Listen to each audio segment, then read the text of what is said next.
Seringkali kita lihat kekristenan itu satu kan, tapi ternyata di dalamnya ada perdebatan yang wah sudah ratusan tahun umurnya loh.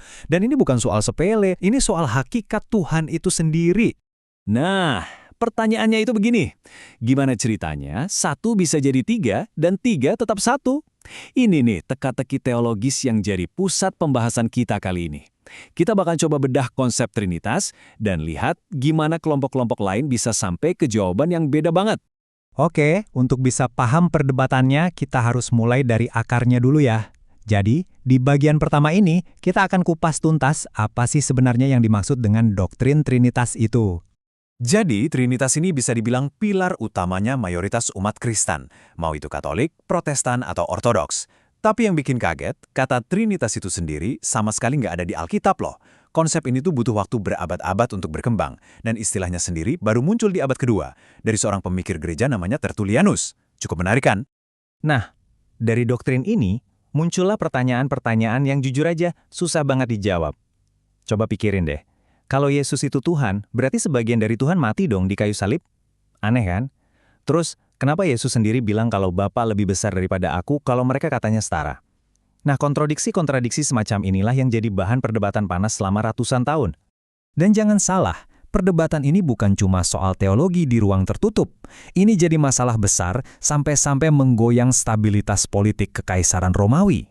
Sejarahnya panjang nih, awalnya di abad pertama sampai ketiga, ada kelompok-kelompok Kristen yang lihat Yesus itu ya sebagai nabi, manusia biasa. Terus masuk abad keempat meledaklah kontroversi Arianisme. Arius ini bilang Yesus itu ciptaan Tuhan bukan Tuhan. Nah, karena kekaisaran jadi goyang, akhirnya di tahun 325 Masehi, Kaisar Konstantinus turun tangan. Dia ngadain konsili Nisea, dan tujuannya, jujur, lebih ke politik, biar kekaisarannya bersatu. Kutipan ini menurut saya ngena banget. Bagaimana sebuah dogma agama bisa dipaksakan melalui tangan besi kekuasaan politik. Jadi jelas kan, perdebatan ini akhirnya diputuskan bukan cuma pakai argumen teologi, tapi juga pakai kekuasaan kaisar. Titik. Tapi, apa ceritanya selesai di situ? Oh, tentu tidak. Keputusan Konsili Nisea itu nggak bikin perdebatan berhenti. Malah, sampai hari ini, ada jutaan orang di seluruh dunia yang keyakinannya secara terang-terangan menolak konsep Trinitas.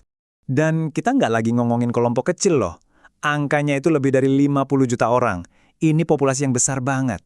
Mereka baca Alkitab yang sama, tapi kesimpulan mereka soal siapa itu Tuhan beda total. Nah, yang menarik, penolakan ini ada dua arah yang ekstrim. Coba lihat saksi-saksi Yehova. Buat mereka, Yesus itu bukan Tuhan, tapi ciptaan Tuhan yang paling tinggi.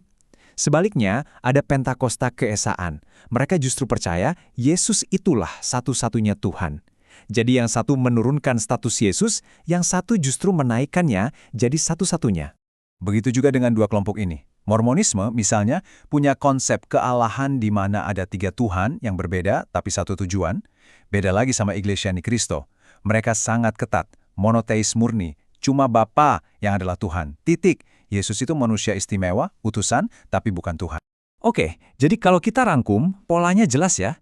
Ada 4 kelompok besar dengan 4 jawaban yang beda banget untuk pertanyaan paling penting. Siapakah Yesus? Jawabannya beragam, mulai dari ciptaan pertama Tuhan, Tuhan itu sendiri, sampai salah satu dari 3 Tuhan yang terpisah. Sekarang, gimana reaksi gereja-gereja arus utama? Nah, ini penting banget untuk dipahami. Dari kacamata Katolik, Protestan, dan Ortodoks, pandangan-pandangan ini dianggap di luar batas kekristenan yang historis. Makanya, baptisan mereka sering dianggap nggak sah, dan mereka nggak diajak gabung ke Dewan Gereja-Gereja Dunia. Jadi, semua sejarah ini menunjukkan satu hal. Pencarian manusia untuk memahami Tuhan itu ternyata sebuah cerita yang nggak ada habisnya. Kuat, terus-menerus, dan masih berjalan sampai sekarang. Jadi ya, perdebatan soal 1 lawan 3 ini jelas nggak berhenti di tahun 325 Masehi. Sampai detik ini, obrolan ini masih hidup. Di gereja-gereja, di rumah-rumah di seluruh dunia. Ini bukti nyata gimana iman dan akal sehat itu terus-menerus bertemu dan kadang-kadang bertabrakan dengan cara yang luar biasa. Dan ini nih yang bikin kita mikir. Ada pepatah sejarah ditulis oleh para pemenang. Nah kalau gitu, pandangan-pandangan yang kita tahu sekarang ini kan berarti pandangan yang menang. Ini bikin kita jadi bertanya-tanya. Kira-kira ada berapa banyak ya cara berpikir atau keyakinan lain yang mungkin udah hilang begitu aja, dibungkam oleh kerasnya sejarah.